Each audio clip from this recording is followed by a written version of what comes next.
Discuss करने वाले हैं the partition of Bengal and the important INC session after it. Okay, तो ये जो पार्टीशन हुआ था ये किस लिए हुआ था, क्यों हुआ था, ये हम लोग आज पहले पढ़ेंगे। तो आप लोगों को पता है जो पार्टीशन हुआ था वो हुआ था कब? It was happened in the year of 1905 और उस टाइम पे वाइसरॉय कौन था? Lord Curzon. अब बहुत सारे बच्चे लोगों को ये वाला लगता है ऐसे कि ये जो पार्टीशन हुआ था इसके पीछे रीजन क्या था, दैट इज ये जो मतलब कम्युनली सेपरेट करना, मतलब हिंदू और जो मुस्लिम लोग है इन लोगों को अलग करना। लेकिन इधर आप लोगों को याद रखना पड़ेगा, ध्यान में रखना पड़ेगा कि एक्चुअली मोटिव जो था वो अलग था, मतलब कम्युनल बेस्ड पार्टीशन किया गया था, लेकिन इसके पीछे जो रीजन था वो क्या था? वो ये था कि उस टाइम पे बंगाल जो था वो कल्चरली बहुत ही आगे चल रहा था, इट वाज एडवांस्ड एक्चुअली। आप लोगों को पता है गोपाल कृष्ण गोखले जो थे, जो गांधी जी का पॉलिटिकल गुरु थे, उन्होंने एक बार बोला था कि what Bengal thinks today India thinks tomorrow.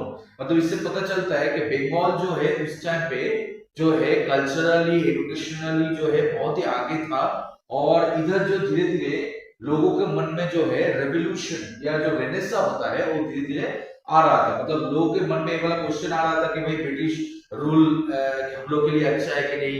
Protest जितने भी इनिशियली जितने भी प्रोटेस्ट वगैरह हुआ है कहां पर हुआ था? बंगाल में। तो Bengal is becoming a breeding ground of nationalism day by day.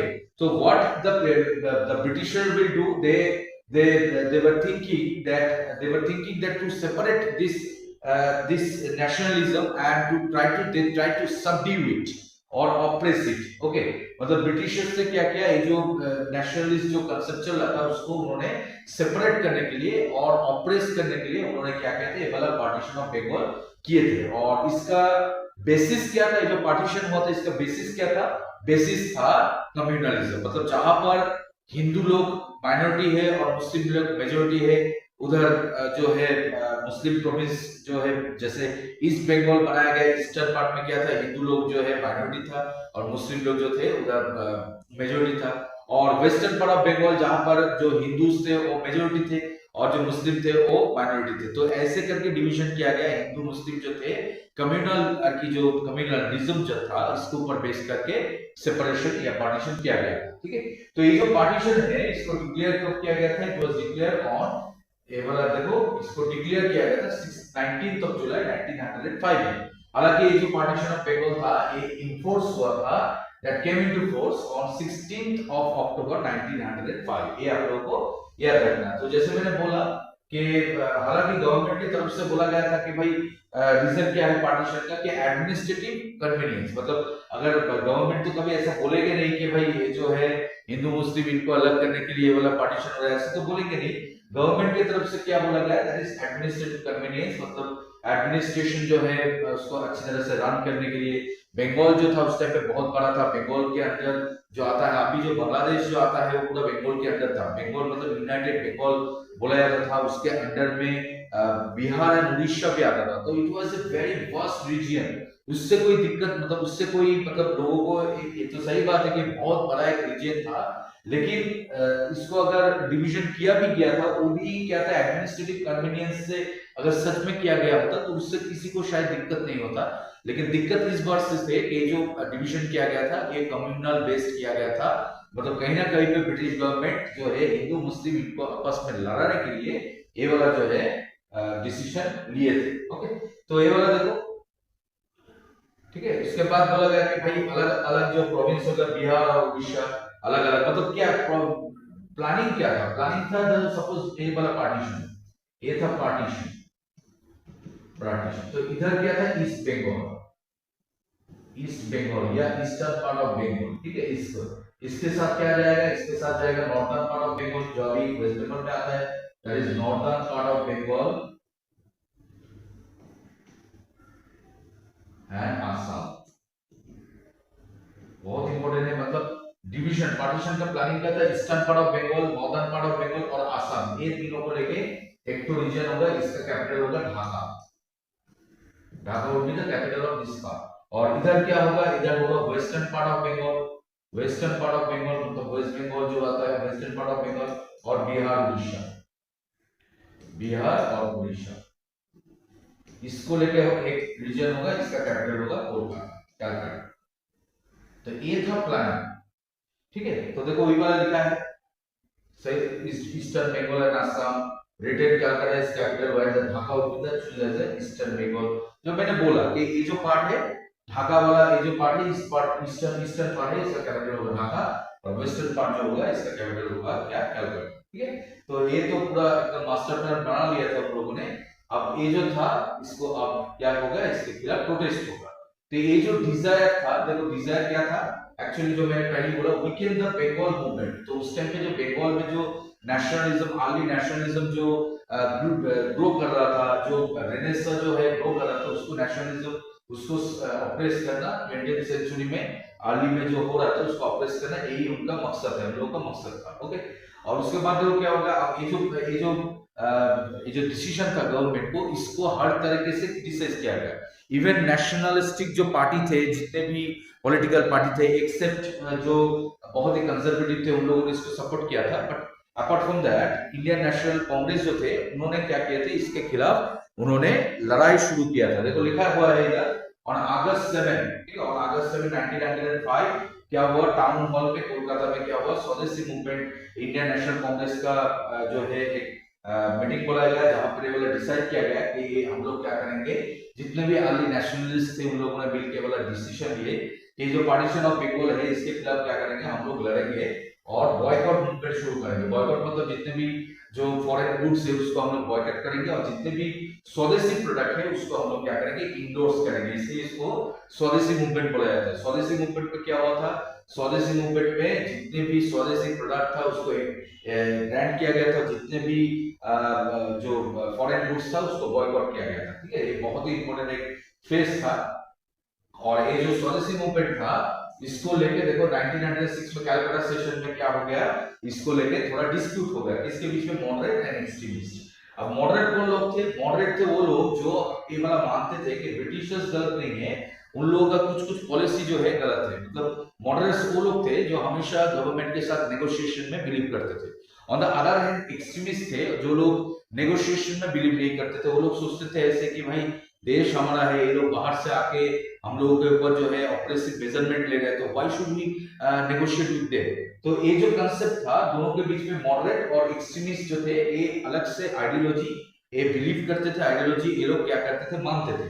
अब हुआ क्या था, ये जो बॉयकॉट मूवमेंट था या स्वदेशी मूवमेंट था, इसको लेके जो है एक्सट्रीमिस्ट और मॉडरेट के बीच में लड़ाई लग गई। क्योंकि जो एक्सट्रीमिस्ट थे वो लोग चाहते थे ये जो स्वदेशी मूवमेंट है, जो स्वदेशी प्रोडक्ट जो होता है उसको इंडोर्स करना और जितने भी फॉरेन गुड्स है उसको बॉयकॉट करना, ये जो कंसेप्ट है वाला जो सोच है, जो आइडियोलॉजी है, इसको बंगाल में नहीं पूरा जो ब्रिटिश इंडिया है उधर उसको क्या किया जाए, स्प्रेड किया जाए, ताकि जो गवर्नमेंट है ब्रिटिश गवर्नमेंट, उनके खिलाफ जो है एक बहुत बड़ा एक मूवमेंट हो, ठीक है। तो जो एक्सट्रीमिस्ट थे वो लोग चाहते थे कि स्वदेशी मूवमेंट और बॉयकॉट जो कंसेप्ट है इसको all over the British India इसको स्प्रेड किया जाए, हर जगह जो है गवर्नमेंट के खिलाफ ऐसे जो है प्रोटेस्ट किया जाए। On the other hand moderate क्या सोच सकते थे, मॉडरेट सोचते थे जो भाई क्यों, मतलब जो पार्टीशन जो हो रहा है तो बंगाल का हो रहा है, तो जो लड़ाई है वो बंगाल रिलेटेड है, तो जो बॉयकॉट या जो स्वदेशी मूवमेंट चल रहा है that should be confined only in Bengal, ठीक है। तो ये जो दो सोच है, दो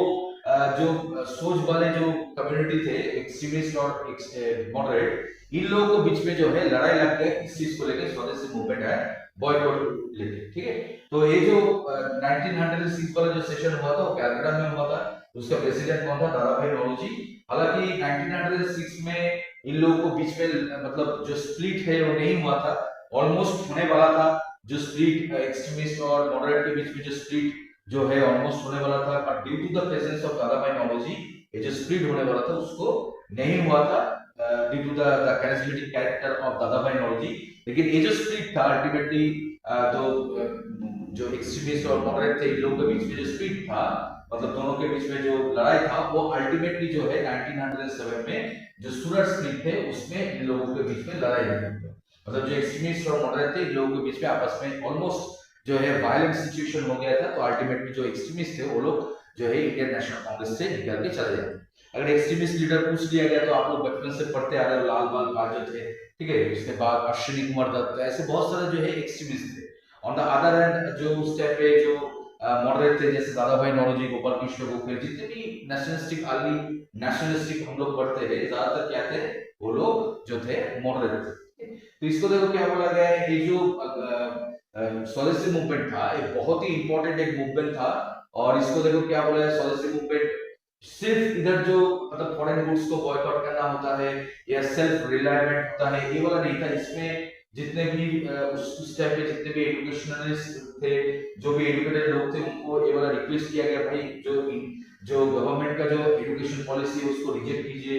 नेशनल एजुकेशन मूवमेंट जो है शुरू किया गया, ठीक है। सेल्फ गवर्नमेंट मूवमेंट, मतलब जहां पर जो जितना कर सके अपने हिसाब से, मतलब गवर्नमेंट के ऊपर जो रिस्पॉन्सिबिलिटी होता है या गवर्नमेंट के ऊपर जो डिपेंडेबल होता है उसको छोड़ दीजिए, हम लोग अपने तरीके से जो है पूरा सिस्टम को रन करेंगे। ऐसा जो कंसेप्ट है ये वाला इधर डेवलप हुआ, ठीक है। स्वराज बनाने का जो सपना था, मतलब खुद हम लोग क्या करेंगे, अपना एक स्वराज, अपना एक गवर्नमेंट बनाएंगे, ये जो कंसेप्ट था ये वाला उस टाइम पे धीरे धीरे ग्रो कर रहा था। और जब ये प्रोटेस्ट चल रहा था, तो आप लोगों को पता है रविंद्रनाथ टैगोर जो थे बहुत ही फेमस उस टाइम पे एक ऑथर थे, पोएट थे, क्या बोले उनके बारे में तो कुछ बोलना, जितना बोलोगे उतना कम होते जाएंगे। तो उन्होंने क्या किया था, उन्होंने ये जो लड़ाई चल रहा था उस टाइम पे गवर्नमेंट के खिलाफ, जो एंटी पार्टीशन मूवमेंट चल रहा था, उसको और भी एनकरेज करने के लिए उन्होंने लिखा अमर सोनार बांग्ला, जो अभी जो है जो बांग्लादेश है उसका नेशनल एंथम है अमर Sonar Bangla, that became the national anthem of Bangladesh. It was composed during the time of this Swadeshi movement, ठीक है। उसके बाद ये जो स्वदेशी मूवमेंट है चलता रहा, और हालांकि गवर्नमेंट को लगा बाद में कि जो मूवमेंट है इसको कंट्रोल पाना उन लोगों के बस में नहीं है, तो उन लोगों ने क्या कर दिया, अल्टीमेटली गवर्नमेंट ने ये जो पार्टीशन जो है उसको उन लोगों ने डिक्लेयर किया था, उसको अल्टीमेटली उसको एन्यूल कर दिया। एन्यूल मतलब होता है उसको उठा लिया, कब उठा लिया, that is 12 of December 1911 due to the extensive political protest. इतना प्रोटेस्ट किया गया, हर तरीके से हर जगह से इतना प्रोटेस्ट आया कि गवर्नमेंट को भी आगे झुकना पड़ा आगे चल के, और उन्होंने डिसाइड कर लिया कि भाई ये जो पार्टीशन है ये हालांकि नहीं हो रहा है, लेकिन ये जो पार्टीशन के लिए जो एंटी पार्टीशन जो प्रोटेस्ट हुआ था, इसका जो है पनिशमेंट तो मिलेगा। तो पनिशमेंट क्या था, तो कैपिटल उस टाइम पे जो कलकत्ता था उसको मूव करके, उसको शिफ्ट करके कहां पर ले गया, दिल्ली में लेके गया। मतलब ये जो याद रखना है आप लोगों को कि पार्टीशन ऑफ बंगाल ये जो मतलब जो डिक्लेयर हुआ था उसको अल्टीमेटली एन्यूल कर दिया गया था 12 दिसंबर 1911। और उसके साथ साथ हम लोगों का जो कैपिटल था ब्रिटिश इंडिया का उस टाइम पे कलकत्ता था, वो वाला भी शिफ्ट करके कहां पर लेके गया, दिल्ली पे लेके गया, ठीक है। और उसके साथ साथ देखो बिहार और उड़ीसा को क्या कर दिया, बंगाल से अलग कर दिया। मतलब बिहार और उड़ीसा एक साथ हो गए। बिहार और उड़ीसा इससे पहले जो था बंगाल में था, तो बिहार और उड़ीसा को एक साथ करके बंगाल से अलग करके अलग प्रोविंस जो है उसको बना दिया गया। और अल्टीमेटली बिहार और उड़ीसा एक अलग प्रोविंस बन गया था 1936 में, इसको याद रखना, ठीक। और असम को भी अलग कर दिया, मतलब बंगाल में जितने भी पार्ट थे उसको अलग कर दिया, बिहार उड़ीसा को अलग करके असम को अलग करके एक बंगाल को एक अलग जगह रख दी, ठीक है। ऐसे करके कैपिटल जो है शिफ्ट करके चला गया दिल्ली, ओके। तो इसको याद रखना, पार्टीशन ऑफ बंगाल जो है बहुत ही इंपॉर्टेंट एक मूवमेंट था। It was considered one of the earliest nationalistic movement. तो इसके बारे में आप लोगों को पढ़ना है, जानना डेफिनेटली आप लोगों को इधर से बहुत सारा क्वेश्चन जो है कॉमन मिले, ठीक है। आगे बढ़ते हैं। उसके बाद देखो जो आईएनसी सेशन उस टाइम पे जो हम लोग पढ़ रहे थे कि जब पार्टीशन चल रहा था उस टाइम पे, पार्टीशन ऑफ बंगाल के टाइप पे जो मूवमेंट चल रहा था उस टाइम पे इंडियन नेशनल कांग्रेस का जो है सिचुएशन कैसा था और क्या क्या सेशन चल रहा था। तो वही वाला पढ़ते देखो इंपॉर्टेंट सेशन ऑफ आईएनसी। तो पहले ही था जो था, आज हम लोग डिस्कशन करेंगे 1910 से। तो ये वाला सेशन कहां पर हुआ था, इलाहाबाद में हुआ था। प्रेसिडेंट कौन था, सर विलियम वेडरबॉर्न, बहुत इंपॉर्टेंट है। ये जो है ये जो लास्ट जो है ब्रिटिश जो मेल थे जो क्या बने थे, प्रेसिडेंट बने थे। ये आप लोगों को याद रखना है, मतलब last British president of INC अगर पूछ लिया गया तो कौन होता है, सर विलियम वेडरबॉर्न, ठीक है। और ये जो सेशन था इधर डिसीजन लिया गया था मोहम्मद अली जिन्ना, जो उस टाइम पे बहुत ही एक्टिव मेंबर हुआ करते थे। उन्होंने क्या किए थे, उन्होंने 1909 में जो आप लोगों को पढ़ाया गया था 1909 जो मॉडल मिंटो वाला जो एक्ट था गवर्नमेंट ऑफ इंडिया जिसको बोलते हैं 99, जिसको मॉडल मिंटो एक्ट बोला गया था। तो उसमें क्या होता है, सेपरेट इलेक्टोरल सिस्टम लाया गया था। सेपरेट इलेक्टोरल सिस्टम मतलब होता है जो हिंदू होता है वो हिंदू को वोट डालेंगे और जो मुस्लिम होता है वो मुस्लिम को वोट डालेंगे। तो ये जो सिस्टम था इसको मोहम्मद अली जिन्ना ने इसको क्या किया गया, इसको उन्होंने डिक्राई किया। डिक्राई मतलब होता है उसको क्रिटिसाइज किया। मोहम्मद अली जिन्ना उस टाइम पे जो है इंडियन नेशनल कांग्रेस से जुड़ा हुआ था, वो मुस्लिम लीग कभी भी ज्वाइन नहीं किया था, और उनका सोच जो था वो बहुत ही उस टाइम पे क्लियर था। हिंदू मुस्लिम यूनिटी की वो बात करते, तो जैसे उनको ये जो सेपरेट इलेक्टोरल सिस्टम जो गवर्नमेंट में लाए थे, उन्होंने उनको क्या किया, बहुत ही हार्डली उनको फिर उस चीज को उन्होंने क्रिटिसाइज किया। नेक्स्ट जो इंपॉर्टेंट सेशन था वो कलकत्ता में था 1911 में, और उसका प्रेसिडेंट कौन था, बी.एन. धर। अब ये जो सेशन था उसमें क्या हुआ था, हम लोग का जो नेशनल एंथम है जन गण मन जो है उसको पहली बार क्या किया गया, रिसाइट किया गया। ठीक है, तो किसने कंपोज किया था, it was compose bye RN. Tagore, Rabindranath Tagore, और उसको रिसाइटेशन भी किसने किया था, रविंद्रनाथ टैगोर ने किया था। बहुत ही इंपॉर्टेंट है, हम लोग का जो नेशनल एंथम जन गण मन है पहली बार ये वाला संग किया गया था कब, 1911। कहां पर, कलकत्ता में। उस सेशन में कौन प्रिसाइड ओवर कर रहे थे, कौन प्रिसाइडिंग जो है ऑफिसर थे या प्रिसाइडिंग पर्सन थे, दैट वाज प्रेसिडेंट बी.एन. धर, याद रखना है आप लोग। ओके, उसके बाद जो इंपॉर्टेंट सेशन आता है 1915 बॉम्बे में, जो सर एस.पी. सिन्हा, आज ही हम लोग इसके बारे में डिस्कस कर रहे थे, आगे चल के हम लोगों ने इसके बारे में पढ़ना है, इनके बारे में कि ये पहले इंसान थे जो वाइसरॉय के एग्जीक्यूटिव काउंसिल में वो मेंबर बने थे, बहुत ही रिस्पेक्टेड पर्सन थे। तो 1915 में उनको प्रेसिडेंट बनाया गया था। तो उन्होंने क्या किया था, देखो, ठीक है, तो उन्होंने जब वो प्रेसिडेंट बना तो उस सेशन में वाला डिमांड किया गया जो 1907 में, इससे पहले मैंने बोला कि 1907 में क्या हुआ था, सूरत स्प्लिट हुआ, Surat split, the great Surat split, जहां पर क्या हुआ था 1907 में, जो सूरत वाला जो सेशन था उसमें जो एक्सट्रीमिस्ट और मॉडरेट थे उनके बीच में दरार आ गया था। तो वो जो एक्सट्रीमिस्ट थे उसके बाद जो आईएनसी या इंडियन नेशनल कांग्रेस से बाहर निकल गए थे, तो उनको फिर से पार्टी में, मतलब इंडियन नेशनल कांग्रेस में उनको लाने के लिए क्या किया गया, अर्ज किया गया। ठीक है, बहुत इंपॉर्टेंट है 1915 वाला सेशन आप लोगों को याद रखना। उसके बाद 1916 वाला सेशन कहां पर हुआ, लखनऊ सेशन, लखनऊ में हुआ। कौन सा प्रेसिडेंट, अंबिका चरण मजूमदार। ये जो सेशन था बहुत ही इंपॉर्टेंट है, क्योंकि फिर से जो है मॉडरेट और एक्सट्रीमिस्ट जो है फिर से रीयूनाइटेड हो गए। इससे पहले जो है सूरत स्प्लिट में जो है एक्सट्रीमिस्ट बाहर निकल के गए थे, अब मॉडरेट और एक्सट्रीमिस्ट फिर से लोग आपस में जुड़ गए। कब, ये जो है इस सेशन में, ओके, 1916 वाला जो सेशन था लखनऊ सेशन में फिर से लोग जुड़ गए। और उसके बाद क्या हुआ, लखनऊ पैक्ट जो है साइन किया गया। लखनऊ पैक्ट किसके बीच में साइन किया गया, इंडियन नेशनल कांग्रेस और मुस्लिम लीग के बीच। ठीक है, इंडियन नेशनल कांग्रेस और मुस्लिम लीग के बीच क्या हुआ, जो लखनऊ पैक्ट साइन किया गया। और इसके पीछे जो है सबसे इंपॉर्टेंट जो रोल था वो किसका था, मोहम्मद अली जिन्ना का था। मोहम्मद अली जिन्ना ऑलरेडी मुस्लिम लीग में वो ज्वाइन कर चुके थे, वो पहले से इंडियन नेशनल कांग्रेस के मेंबर थे, बाद में वो मुस्लिम लीग के जो है मेंबर बने। और मुस्लिम लीग में जो लोग गवर्नमेंट के खिलाफ थे उनको उन्होंने क्या किया, उनको उन्होंने यूनाइटेड किया, उनको यूनिफिकेशन किया। और उन्होंने जो है ये जो लखनऊ सेशन हुआ था उधर जो है ये जो लखनऊ पैक्ट हुआ था मुस्लिम लीग और इंडियन नेशनल कांग्रेस के बीच, तो बेसिकली मुस्लिम लीग के जो मेंबर्स थे जो गवर्नमेंट के खिलाफ थे उनका लीडर कौन थे, जो है मोहम्मद अली जिन्ना थे। और मोहम्मद अली जिन्ना उस टाइम पे इंडियन नेशनल कांग्रेस के तो पहले से ही मेंबर हुआ करते थे। तो मोहम्मद अली जिन्ना पहले से इंडियन नेशनल कांग्रेस के मेंबर थे, बाद में मुस्लिम लीग के मेंबर बने।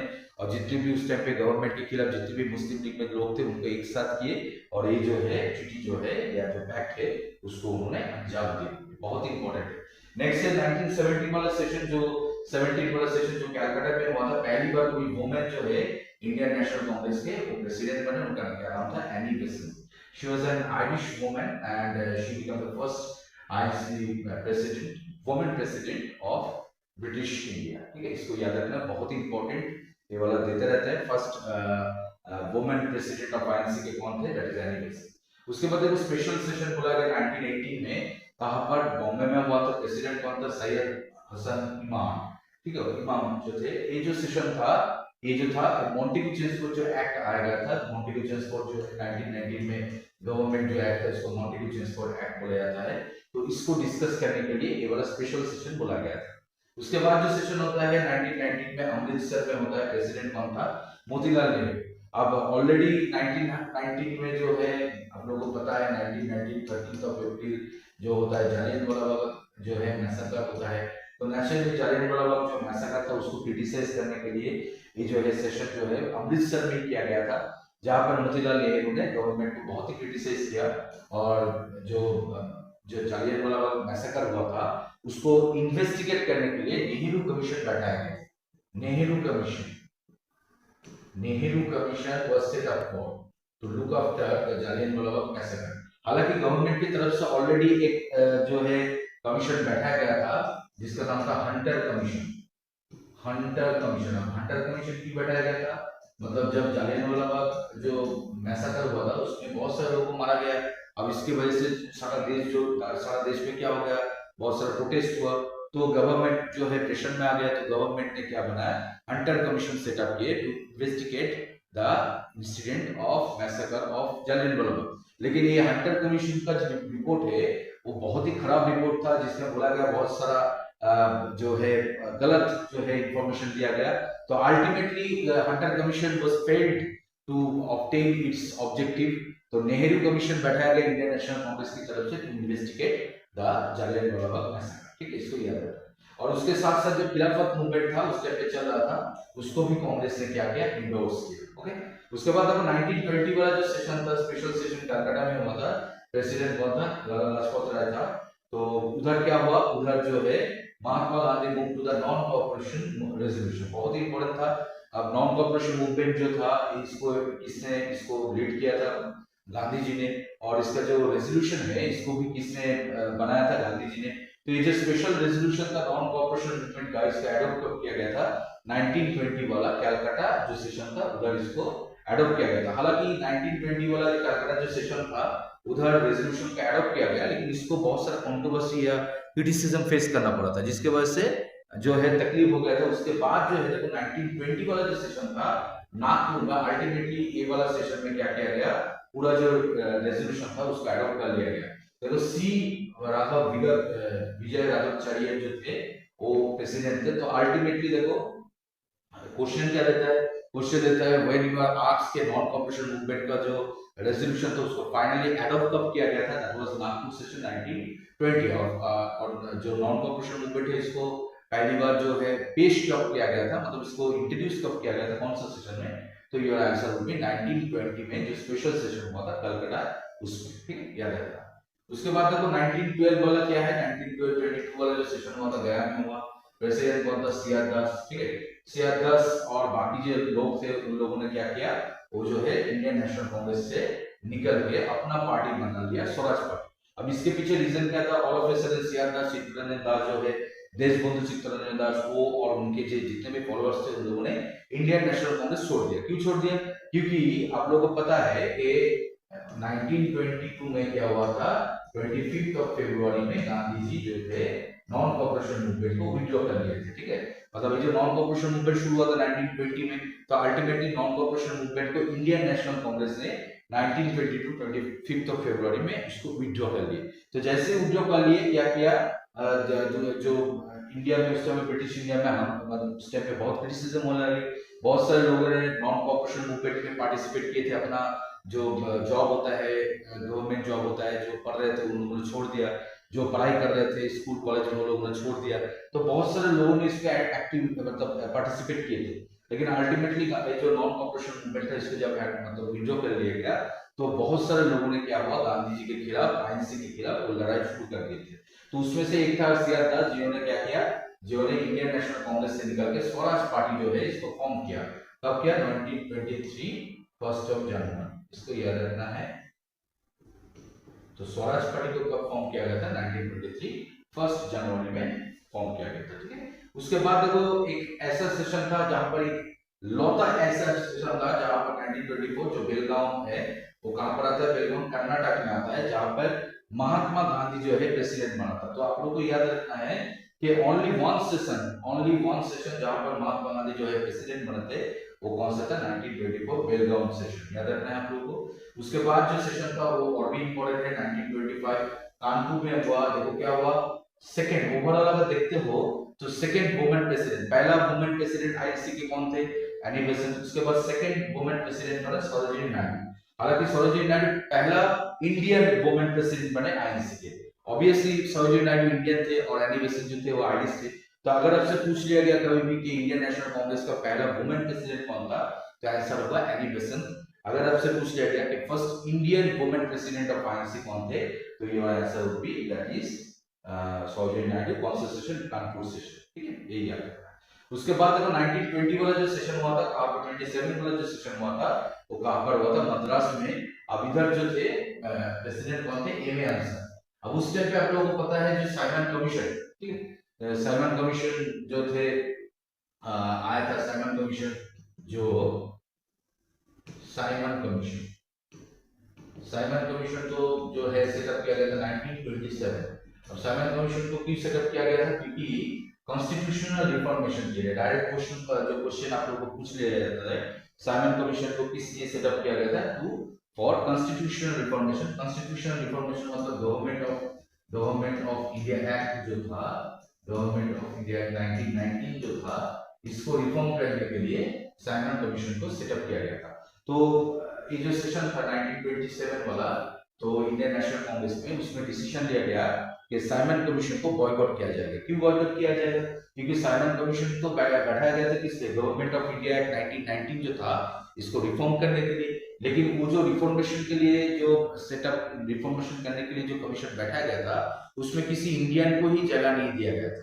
मतलब आप एक कमेटी बना रहे हो जो डिमांड कर रहे हैं भाई ये लोग, एक कमेटी बन रही है, इंडियन जो है उन लोगों का जो है डिमांड है उसको फुलफिल करने के लिए, लेकिन उस कमीशन में आप किसी इंडियन को आप जगह नहीं दे रहे हो, तो इसका मतलब है ये जो है कुछ ना कुछ गड़बड़ है। तो जो इंडियन लोग थे उन लोगों ने ये जो साइमन कमीशन था इसको पूरा जो है बॉयकॉट कर दिया, ठीक है, इसको याद रखना है। बॉयकॉट वाला जो रेजोल्यूशन है पास हुआ था 1927 में मद्रास सेशन, इसको याद रखना। उसके बाद 1928 वाला जो सेशन होता है कहां पर होता है, कलकत्ता में होता है। प्रेसिडेंट कौन थे, Motilal Nehru, the father of Jawaharlal Nehru. उधर क्या किया गया, ऑल इंडिया यूथ कांग्रेस जो है इसको फॉर्म किया गया। तो बहुत ही इंपॉर्टेंट ये वाला पूछ लेता है, ऑल इंडिया यूथ कांग्रेस का फॉर्म किया गया। उसके बाद 1920 वाला जो सेशन होता है लाहौर में होता है। प्रेसिडेंट कौन बनता है, मोतीलाल नेहरू का जो बेटा था जवाहरलाल नेहरू, पहली बार जो है प्रेसिडेंट बनता है। और इधर जो है जो जैसे ही जवाहरलाल नेहरू प्रेसिडेंट बना, ये डिमांड फॉर पूर्ण स्वराज, ओके, मतलब पूर्ण स्वराज, फुल इंडिपेंडेंस की उन्होंने डिमांड कर ली। और ये वाला डिसीजन लिया गया कि ये जो 1929 में जब जवाहरलाल नेहरू और प्रेसिडेंट बने, उन्होंने प्रेसिडेंट बनकर पूर्ण स्वराज का डिमांड कर लिया। और ये वाला डिसीजन ले लिया कि नेक्स्ट ईयर मतलब 1930 में 26 जनवरी में क्या किया गया था, क्या किया जाएगा, इंडिपेंडेंस डे सेलिब्रेट किया जाएगा। मतलब ये जवाहरलाल नेहरू ने प्रेसिडेंशियल जो एड्रेस था उस टाइम पे इंडियन नेशनल कांग्रेस के जो प्रेसिडेंट हुआ करते थे, तो जो बोलते थे उसको प्रेसिडेंशियल एड्रेस बोला जाता था। तो प्रेसिडेंशियल एड्रेस में जवाहरलाल नेहरू ने वाला डिक्लेयर कर दिया कि नेक्स्ट ईयर में मतलब 1930 में 26 जनवरी हम लोग क्या करेंगे, इंडिपेंडेंस डे सेलिब्रेट करेंगे। और इस दिन क्या किया गया, लाहौर में रवि रिवर के पास जो है पहली बार जो है इंडियन नेशनल कांग्रेस की तरफ से जो ट्राई कलर जो फ्लैग है उसको होस्ट किया गया as a mark of independence, ठीक है। तो इसको याद रखना, बहुत ही इंपॉर्टेंट ये फैक्ट है। इसी जो दिन था 26 जनवरी 1930 में जो पहली बार इंडियन नेशनल कांग्रेस की तरफ से जो इंडिपेंडेंस डे सेलिब्रेट किया गया था, इसको ही रिमार्केबल करने के लिए हम लोग जो है 26 जनवरी हम लोग क्या करते हैं, रिपब्लिक डे पढ़ते हैं। हालांकि आप लोगों को पता है इंडियन कॉन्स्टिट्यूशन जो है इसको एडॉप्ट किया गया था 26 जनवरी 1950। इंडियन कॉन्स्टिट्यूशन है इसको एडॉप्ट किया गया था, ultimately that came into force, not adopted, it was adopted on 1949 26 November. So Constitution of India, it was adopted 1949 26 November, and Constitution of India that came into force, मतलब वो जो है शुरू हुआ था कॉन्स्टिट्यूशन कब शुरू हुआ था 1950 26 जनवरी। अब 26 जनवरी को क्यों इसको ये वाला डेट सिलेक्ट किया गया था, क्यों किया गया था, क्योंकि 26 जनवरी का हिस्ट्री है। 26 जनवरी 1930 में पहली बार जो है इंडियन नेशनल कांग्रेस ने जो इंडिपेंडेंस डे सेलिब्रेट किया था उसको रिमार्केबल करने के लिए अल्टीमेटली 1950 में 26 जनवरी हम लोगों का जो है कॉन्स्टिट्यूशन उसको एनफोर्स किया गया या शुरू किया गया। और उस दिन को हम लोग क्या मानते हैं, हम लोग रिपब्लिक डे मानते हैं। उसके बाद देखो 1931 वाला जो सेशन था बहुत ही इंपॉर्टेंट, एक और सेशन कराची में हुआ था। प्रेसिडेंट कौन था, वल्लभ भाई पटेल का, आयरन मैन ऑफ इंडिया। तो उन्होंने क्या किया, देखो फंडामेंटल राइट्स जो था उसको पहली बार अडॉप्ट किया, मतलब इंडियन जो है हम लोग का जो फंडामेंटल राइट्स है उसको पहली बार अडॉप्ट किया गया था। और नेशनल इकोनॉमिक पॉलिसी जो है इसको अडॉप्ट किया गया था। और गांधी आनंद पंथ उस टाइम पे वाइसरॉय है। गांधी जी और आनंद के बीच में एक पैक्ट हुआ था, वो कब हुआ था, दैट इज 5 मार्च 1931, ठीक है। गांधी और आनंद के बीच में जो पैक्ट हुआ था, जिसको हम लोग गांधी आनंद पैक्ट बोलते हैं, उसको क्या कर लिया गया, उसको एडॉप्ट कर लिया गया, ठीक है। इसको याद रखना है। और गांधी जी जो है, इस सेशन से डिसीजन लिया जाता है कि गांधी जी जो है कहां पर जाएंगे, लंदन में जाएंगे।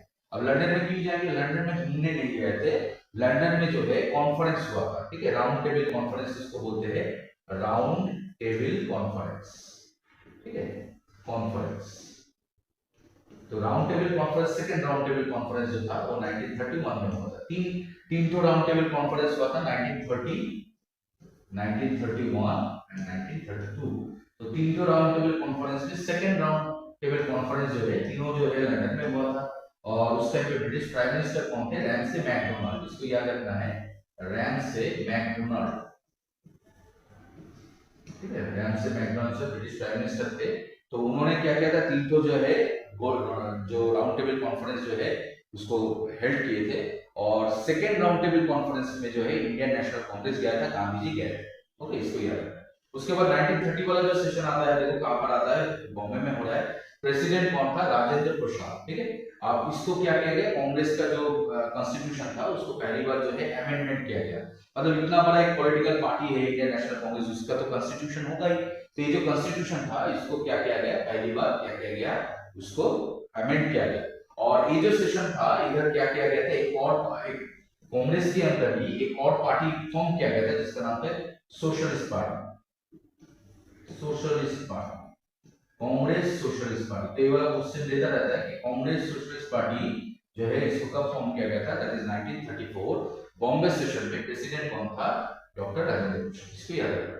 उसके बाद देखो 1936 वाला जो सेशन हो रहा है, कहां पर हो रहा है, लखनऊ में हो रहा है। प्रेसिडेंट कौन बन रहा है, फिर से जवाहरलाल नेहरू बन रहा है। और धीरे धीरे जो है सोशलिस्ट पैटर्न की तरफ जा रहा है। सोशलिस्ट पैटर्न होता क्या है, उस टाइम पे जो यूएसएसआर थे वो सोशलिस्ट पैटर्न थे, जहां पर गवर्नमेंट, सोशलिस्ट क्या होता है, सोशलिज्म जो होता है जहां पर इक्वलिटी की बात किया जाता है, गवर्नमेंट जो होता है सबसे पावरफुल होता है, जो हर चीज को इक्वली डिवीजन करने में वो हेल्प करते हैं। तो ये जो पैटर्न था, सोशलिज्म जो था, वो धीरे धीरे इंडियन नेशनल कांग्रेस में धीरे धीरे बढ़ रहा था। और लखनऊ सेशन जो था उसमें जवाहरलाल नेहरू ने, उन्होंने क्या किया, खुद बोले कि भाई मैं सोशलिस्ट हूँ, और सोशलिस्ट आइडिया जो है आप जो है इंडियन नेशनल कांग्रेस में वो क्या होगा, कंसेप्ट जो है उसको बढ़ावा दिया जाएगा, तो उसको और भी उसको इनकरेज किया जाएगा। तो ये लखनऊ सेशन भी बहुत इंपॉर्टेंट है। उसके बाद देखो नेक्स्ट जो सेशन होता है वो कहां पर हुआ, फैजपुर में हुआ। ये पहला ऐसा इंसिडेंट था जो इंडियन नेशनल कांग्रेस का कोई सेशन हो रहा है, वो कहां पर हो रहा है, गांव में हो रहा है। देखो लिखा है first session to be held in village, okay, बहुत इंपॉर्टेंट है। उसके बाद देखो बैक टू बैक जो सेशन है उसमें प्रेसिडेंट कौन बन रहा है, Netaji Subhash Chandra Bose. This was the first time when Netaji Subhash Chandra Bose became the president of INC Haripura session. Subhash Chandra Bose जो है उन्होंने क्या बने, प्रेसिडेंट बने। जैसे वो प्रेसिडेंट बने, उन्होंने बोला भाई नेशनल प्लानिंग कमेटी बनाया जाए। एक प्लानिंग तो होना चाहिए ना, एक नेशन में उसका कुछ प्लानिंग होना चाहिए। तो उसको फुलफिल करने के लिए उन्होंने क्या बनाया, नेशनल प्लानिंग कमेटी बनाया, जिसका चेयरमैन उन्होंने किसको बना दिया, जवाहरलाल नेहरू, खुद नहीं बने। तो याद रखना है, जैसे ही Subhash Chandra Bose he became the president of India, he suggested to set up national planning commission under the chairmanship of Jawaharlal Nehru, तो उसको बनाया गया, ठीक है। और नेक्स्ट जो सेशन हुआ था त्रिपुरी में हुआ था। हालांकि ये जो सेशन हो रहा था, अभी तक जितने भी प्रेसिडेंट आप लोग देख रहे हो बन रहे हैं, वो सिलेक्शन के बेसिस पे हो रहा है। मतलब सपोज मैं लीडर हूँ, मैं बोल रहा हूँ भाई वो जो है लीडर बनेगा, नेक्स्ट टाइम पे वो जो है प्रेसिडेंट बनेगा। तो ऐसे सिलेक्शन हुआ करते थे। इंडियन नेशनल कांग्रेस का जो एनुअल सेशन होता था उसमें कौन प्रेसिडेंट बनेगा, उसका सिलेक्शन हुआ करते थे। तो जैसे ही सुभाष चंद्र बोस से प्रेसिडेंट बना, उन्होंने इसका अपोज किया। उन्होंने बोला भाई इतना बड़ा पॉलिटिकल पार्टी, इसका तो सिलेक्शन नहीं होना चाहिए, इसका प्रेसिडेंट कौन बनेगा, इसका तो सिलेक्शन नहीं होना है, इसका इलेक्शन होना है, ताकि जो फेवरिज्म या जो ग्रुपिज्म चलता है उसको खत्म कर सके। तो उन्होंने क्या कर लिया, उन्होंने खुद को, वो प्रेसिडेंट बना थे, प्रेसिडेंट बना, उन्होंने खुद के नाम जो है रिजाइन कर दिया और बोला भाई मैं जो हूँ, मैं इलेक्शन करवाना चाहता हूँ और मैं खुद इलेक्टेड होना चाहता हूँ, ठीक है। क्योंकि इससे पहले कोई भी जो प्रेसिडेंट बना सब सिलेक्टेड था, नॉट इलेक्टेड। तो ये जो एक कस्टम चल रहा था उसको उन्होंने ब्रेक डाउन करने के लिए खुद को उन्होंने डिजाइन कर लिया और खुद का नाम जो है इलेक्शन में खुद के नाम आगे कर दिया। तो अल्टीमेटली जो हुआ था, बहुत सारा प्रोटेस्ट हुआ था, बहुत सारा जो है रेस्ट्रिक्शन हुआ था, लेकिन फिर भी इलेक्शन हुआ था। और जिसमें क्या होता है, जिसमें सुभाष चंद्र बोस जी जो है वो क्या होता है, पट्टभी सिद्धरामैया जो है उसको उन्होंने को डिफीट करके वो क्या करते हैं, वो पहला जो है इलेक्टेड प्रेसिडेंट बनते हैं। याद रखना इधर प्रेसिडेंट कौन लिखा है, राजेंद्र प्रसाद। तो आप बोलेंगे सर आप तो पढ़ा रहे हरिपुरा त्रिपुरा में प्रेसिडेंट मानते सुभाष चंद्र बोस। तो मैं जो हूँ स्टोरी बोल रहा हूँ, क्या बोल रहा हूँ कि सुभाष चंद्र बोस जैसे प्रेसिडेंट बना उन्होंने सिलेक्शन के बदले में इलेक्शन की बात की और उन्होंने खुद रिजाइन करके अपना नाम जो है इलेक्शन में दे दिया, नॉमिनेशन कर दिया। तो इसके वजह से जो भी उस टाइम पे जो कट्टर थे, मतलब जो कंजर्वेटिव थे, उन लोगों ने इसको खिलाफ किया, बोले भाई इतना दिनों से चल रहा है इसको चेंज कर देंगे। गांधी जी ने भी इसका प्रोटेस्ट किया लेकिन उससे कुछ बात बनना नहीं। तो अल्टीमेटली इलेक्शन हुआ लेकिन उस इलेक्शन में सुभाष चंद्र बोस जी जीत गए, किसको हराकर, पट्टभी सिद्धरामैया। अब ये जो हालांकि वो जीत गया था, पहला इलेक्टेड प्रेसिडेंट ऑफ आईएनसी कौन थे, सुभाष चंद्र बोस थे। कौन सा सेशन में हुआ था, त्रिपुरी सेशन। लेकिन उसके बाद जो है उनको कभी काम करने का जो अपॉर्चुनिटी है उनको दिया ही नहीं गया। मतलब वो जो भी रेजोल्यूशन लेते थे, वो प्रेसिडेंट है लेकिन कोई भी कुछ भी रेजोल्यूशन लेते थे तो उनके खिलाफ क्या होता था, प्रोटेस्ट होते थे। काम करने का कोई सिचुएशन नहीं था। तो ही गॉट डिसअपॉइंटेड, उनको बहुत खराब लगा। उनको लगा भाई मुझे तो पॉलिटिक्स नहीं करना है ना, मुझे तो जो है देश को आजादी दिलाना है। तो उन्होंने जो है गांधी जी को जाके बोले और उन्होंने क्या किया, उन्होंने सुभाष चंद्र बोस जी ने जो है मतलब गांधी जी से बातचीत करके उन्होंने आईएनसी से रिजाइन कर दिए और अपना पॉलिटिकल पार्टी जो है फॉरवर्ड ब्लॉक इसको बना दिया। ओके, तो याद रखना है वाला किस्सा। तो जैसे ही Subhash Chandra Bose as a president resign करते हैं तो उनके जगह प्रेसिडेंट कौन बनता है, डॉक्टर राजेंद्र प्रसाद। मतलब डॉक्टर राजेंद्र प्रसाद पहले से नहीं था, ये तो इलेक्शन हुआ था। जब इलेक्शन हुआ था तब सुभाष चंद्र बोस जीत के जो है वो पहला इलेक्टेड जो है प्रेसिडेंट बने। लेकिन जैसे ही बाद में जो पॉलिटिकल जो क्राइसिस शुरू होता है तो उससे जो है सुभाष चंद्र बोस थोड़ा बहुत उससे नाराज हो जाते हैं क्योंकि उनको जो है पॉलिटिक्स में उतना खास इंटरेस्ट नहीं था। He wanted to free his motherland. तो उन्होंने क्या किया, पॉलिटिक्स से रिजाइन करके, आईएनसी से रिजाइन करके अपना पॉलिटिकल पार्टी बना लिया। और जैसे ही वो रिजाइन करके उनकी जगह पे कौन प्रेसिडेंट बन गया, डॉक्टर राजेंद्र प्रसाद। ये आप लोगों को याद रखना। ओके, उसके बाद देखो नेक्स्ट वाला जो सेशन हुआ था 1940 में हुआ था। कहां पर हुआ था, रामगढ़ में हुआ था। तो रामगढ़ कहां पर आता है बेटा, ये रामगढ़ जो आता है मिडिल पार्ट ऑफ इंडिया में आता है, मतलब मध्य प्रदेश जगह पे आता है। तो उधर पे प्रेसिडेंट बना था अबुल कलाम आजाद। अब उसके बाद क्या हो गया था, आप लोगों को पता है 1939 टू 45 जो है सेकंड वर्ल्ड वॉर चला था। तो ड्यू टू दिस ये जो है और कोई इंडियन नेशनल कांग्रेस का जो सेशन है उस टाइम पे हुआ नहीं था। तो हुआ क्या, देखो ये जो 1941 टू 45 कोई जो है सेशन नहीं हुआ इंडियन नेशनल कांग्रेस के। तो उस टाइम पे जो 1940 में जो है प्रेसिडेंट बना था अबुल कलाम आजाद, वही प्रेसिडेंट रह गए थे। तो इसीलिए कभी आपसे पूछ लिया गया था कि लॉन्गेस्ट सर्विंग प्रेसिडेंट कौन है इंडियन नेशनल कांग्रेस के, तो आंसर क्या आ जाता है, अबुल कलाम आजाद। क्योंकि उस टाइम पे कोई सेशन नहीं हुआ था। तो he remained at post and he served as the longest president of INC in the history. Okay, सबसे ज्यादा दिन तक वो INC के प्रेसिडेंट रहे। ठीक है, इसको याद रखना। और उसके बाद देखो उस टाइम में जितने भी इंपॉर्टेंट जो इवेंट हुए, लाइक क्रिप्स मिशन लाया गया था, वेबल पैक्ट लाया गया था, कैबिनेट मिशन। तो इसको नेगोशिएट करने के लिए इंडियन नेशनल कांग्रेस की तरफ से कौन थे, दैट वाज अबुल कलाम आजाद। ठीक है, इसको याद रखना। उसके बाद देखो नेक्स्ट बड़ा जो सेशन आ रहा है, कहां पर आ रहा है, नेक्स्ट बड़ा सेशन आ रहा है मेरठ में। मेरठ में इस टाइम पे प्रेसिडेंट कौन बना, जेबी कृपलानी। और ये जो सेशन था उसके बाद जो सेशन था, मतलब during the time of independence, तो उस टाइम में भी इंडियन नेशनल कांग्रेस का प्रेसिडेंट कौन था, जेबी कृपलानी। 1947 में कोई सेशन नहीं हुआ था एक्चुअली, 1946 मेरठ, 1947 में भी इसको ऐसे ही इसको कंसीडर किया जाता है। तो कभी कभी आप लोगों से पूछा जाता है कि जब हम लोग को इंडिपेंडेंट मिला था तो उस टाइम पे इंडियन नेशनल कांग्रेस के प्रेसिडेंट कौन थे, दैट वाज जेबी कृपलानी। इसको याद रखना। ठीक है, तो इसको हम लोग जो है आज इंडियन नेशनल कांग्रेस में जितने भी जो लेटर फेज में जितने भी पार्टीशन के टाइम पे या उसके पहले जितने भी सेशन थे उसको हम लोग जो है पढ़ लिए। इसको बहुत ही अच्छी तरह से पढ़ना है, इधर से बहुत सारा क्वेश्चन जो है आप लोगों से पूछता है। Okay, thank you.